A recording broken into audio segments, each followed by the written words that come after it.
Hello, everyone. My name is Nobuyuki Kurita from Baylor College of Medicine.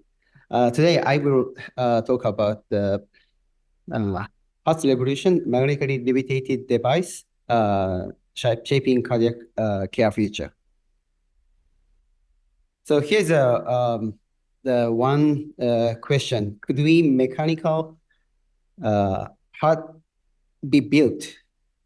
This question was asked about 17 years ago in by Dr. Koff and Dr. Akitsu in the Cleveland Clinic, and also Dr. Michael Debicki in the Baylor College of Medicine, and also Dr. Curry. So everyone started working on the artificial heart development 17 years ago. And then at the time, nowadays also, THI and medical center is playing very important role for the artificial heart development. And this is how the engineers making the device smaller and smaller. Before, the heart was big, like 1 kilograms. I mean, 2 pounds? No. One kilograms. But nowadays, it's less than 100 grams. So why we can make the artificial heart that small? It's based on the how we pump the blood. The first generation of the artificial heart is a mimic of our nature heart by the mechanical function. So this is the first generation artificial heart. So the membrane, this diaphragm, will moved by the air or oil or electro actuator, and then it will change the volume of the chamber here. And then once the diaphragm come below, the blood come in to the housing, and then once diaphragm going up, the blood go out. It's just like a left ventricle doing. But problem is this device is a size. So as you know, the blood we can push with this device is related on the frequency of the how fast the diaphragm move, and then multiply the size of the chamber. So to make it smaller, it means we need to pump, we need to change the diaphragm first. So, but as you know, our heart beating like 1 second per one time per second, 60 times per minute, and then you can multiply that.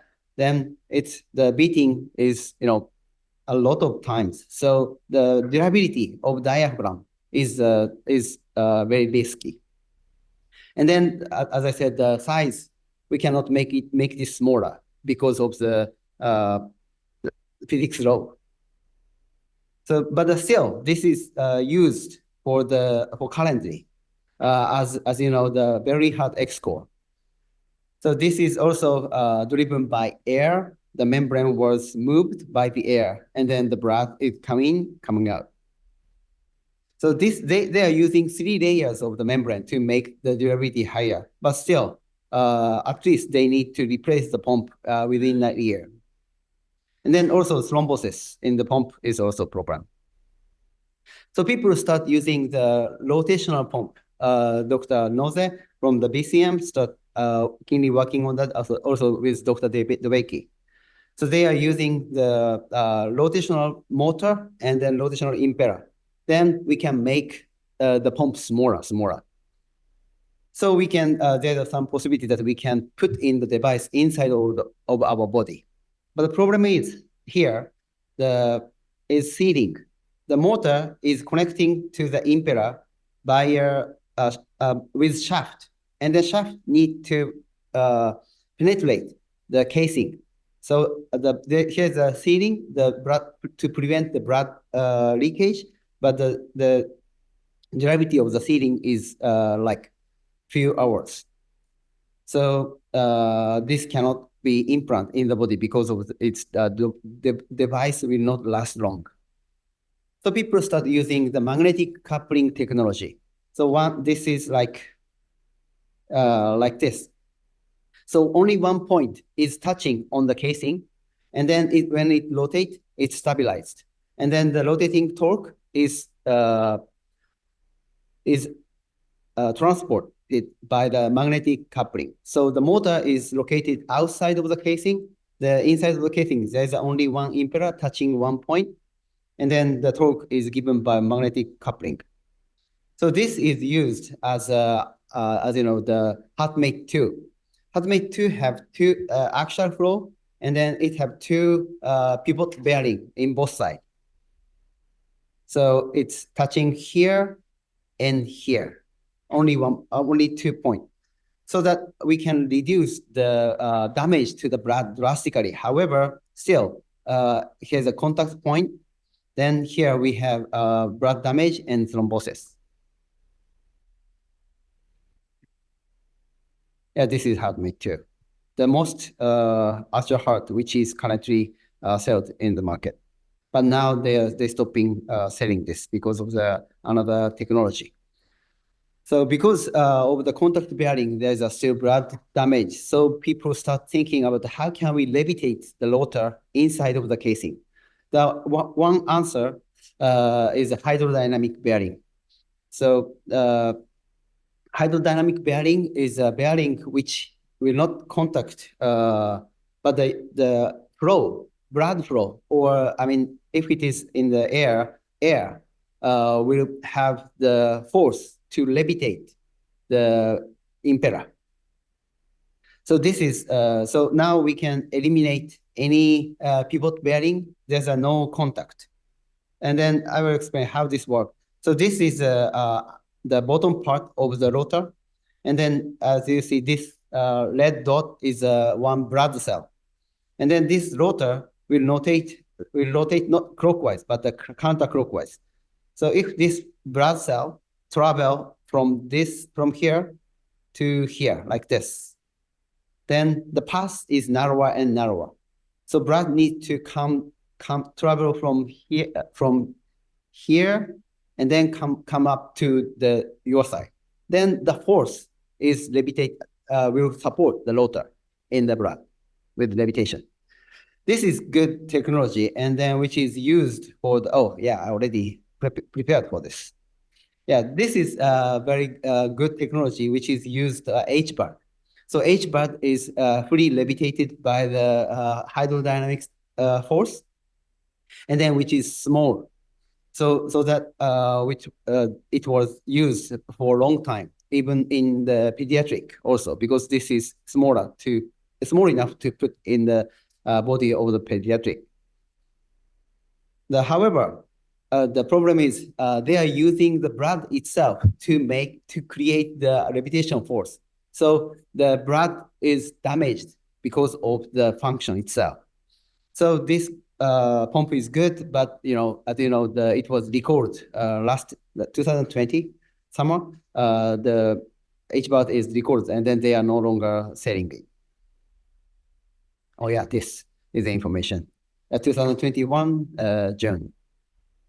Why this was problem? It is good. The HBAT is good product, but because there is a better product, which is HeartMate 3. They are using the magnetic levitation technology, which is my background too. So they are not using the hydrodynamic bearing. They are using the magnet bearing, which is combination of the permanent magnet and the electromagnet. So now the impeller is perfectly levitated, even though it's not rotating. So it's levitating without any contact. So all the force to suspension force in radially, in axially, and then rotating torque, this force is affected from outside of the casing to the impeller. So as I said, this is HeartMate 3, which is the currently most sophisticated artificial heart. And then this, I think this artificial heart will be the most widely used in the world next 10 years at least. They are using the radial passive radial active magnetic bearing. And then this is also only the support the left ventricle. So I will talk about the magnetic levitation technology just a bit. Maybe you have tried inverse pendulum, right? Like a tennis racket, not to fall down. And what are you doing for here now is you observe with the eyes the angle and position of the racket. And then your brain will calculate how much force do we need to make it stand. And then your actuator hand will change the position of the racket. Then it will stay there like this. Exactly the same thing is happening in the magnetic levitation technology also. Here's a displacement sensor, which is your eye, will detect the position of the object. And then the displacement signal is amplified and then to input in the controller. And then in controller, 1,000 times per second calculation is performed, and then calculated value is sent to the amplifier, and then these signals is amplified to the current, and then the amplifier gives the current to the winding. And then we have electromagnet to attract the object toward the upside. This is the hand. So this is a very simple explanation of the magnetic levitation technology, but this shape is very similar with the motor. So we combine the motor and the magnetic levitation technology, then we can create the motor which has no bearing, which is the revolution technology. If we think about the magnetic levitation technology, some people may remind the maglev train, but this one is using the superconducting bearing.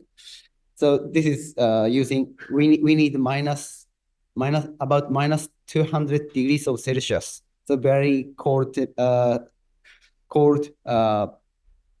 circumference. But so we cannot use this in the human. The maglev technology, which is currently using for the archer heart, more like the electromagnet. So which is maglev train in Shanghai, and energy storage firewall, and the vacuum pump of this kind of technology. The magnetic levitation technology can use in the very special environment like high speed, long term, and high temperature, high vacuum, and ultra super clean. So it's have very advanced technology. They have very a lot of advancement by the conventional motor, but because of the price cost, the application in the industrial field is not widely used yet. But these function or these features are very good matching with the artificial heart. That's why from the 20 to 30 years ago, people start working on the magnetic levitation blood pump. And then this is what I'm working on, the maglev motor. Currently, the motor is levitated, and it will be rotate like this. So then this rotor is rotating without any contact, and then we put the casing around that, then we can make the magnetically levitated blood pump. So, but the problem is there's already a very good magnetically levitated blood pump, which is HeartMate 3, but all of these archer heart is only support the left ventricle. So, but the people wants to have a total artificial heart. But there's a lot of challenges in the total artificial heart development. One of the syncardia, they are using the first generation BAD, two of first generation BAD for the total artificial heart. But as I said, the device is huge. So, for example, if we use the Soratec first generation BAD as a total artificial heart, we need to place the device outside of the body. Syncardia, we can implant it in the body. However, they still need this huge air tube to operate the device itself. So Dr. Fraser and Dr. Billy Kwon start working on the 2 HeartMate 3 as a total artificial heart. But this is very good idea. We can implant it.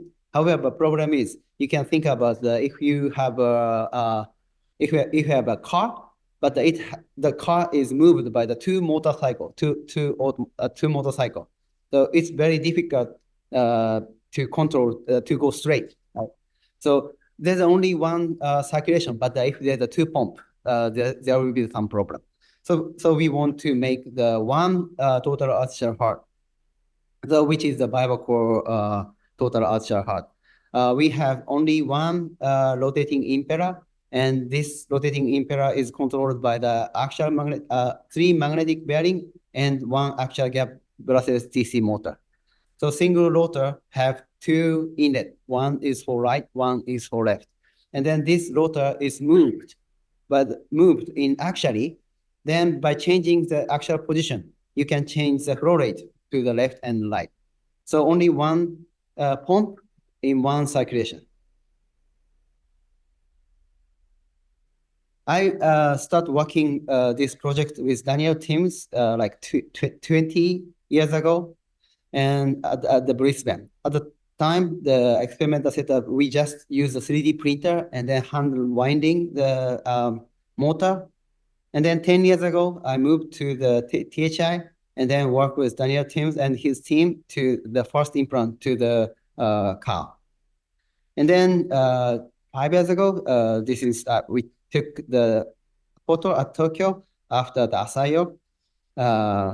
So now the device is from this to this. And then as you may notice, the device become neater and neater. The researcher become older and older.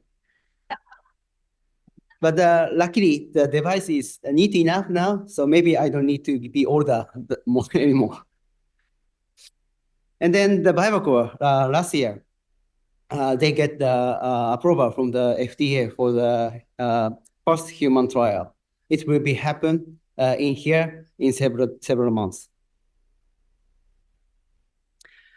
And then, so the BioCore is a feature of the artificial heart, which is totally magnetically levitated, and then for the total artificial heart. But as you know, there's another current of the artificial heart, which is impeller.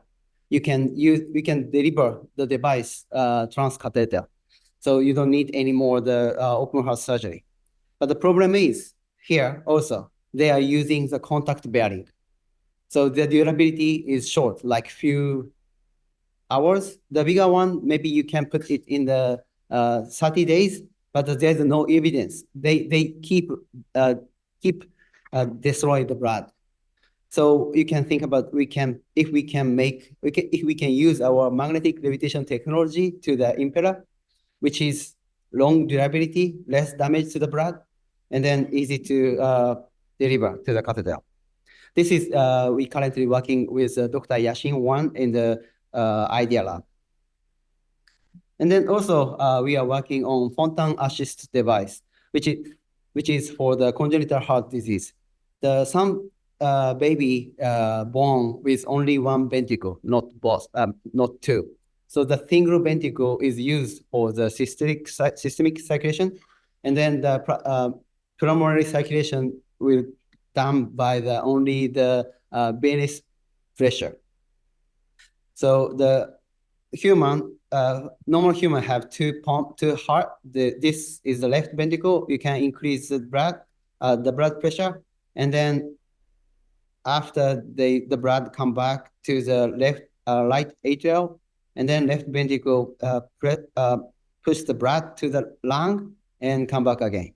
But for the single ventricle, they don't have left atrium, so the blood back to the lung is only passive. So this looks good, but for long time, the CVP will increase, their preload and preload decrease, preload increase after load decrease. So for who have Fontan assist device, they will have a very serious problem in their mid and adult, early to mid adulthood. So we are currently trying to develop the new arterial heart, which is help to the Fontan assist patient. So we put our device into the cross section of the vena cava and pulmonary artery, and then this magnetically levitated device pushes the blood to the lung. It looks like this. Okay, so I briefly talk about the history, how the THI and BCM played an important role for the arterial heart development. And then I give you some generation of the arterial heart. But as you know, the natural heart is better than arterial heart yet. There's no arterial heart which is better than natural heart. So I want to develop the world best arterial heart in the world from here, THI and Texas Medical Center and BCM with you guys. Thank you very much.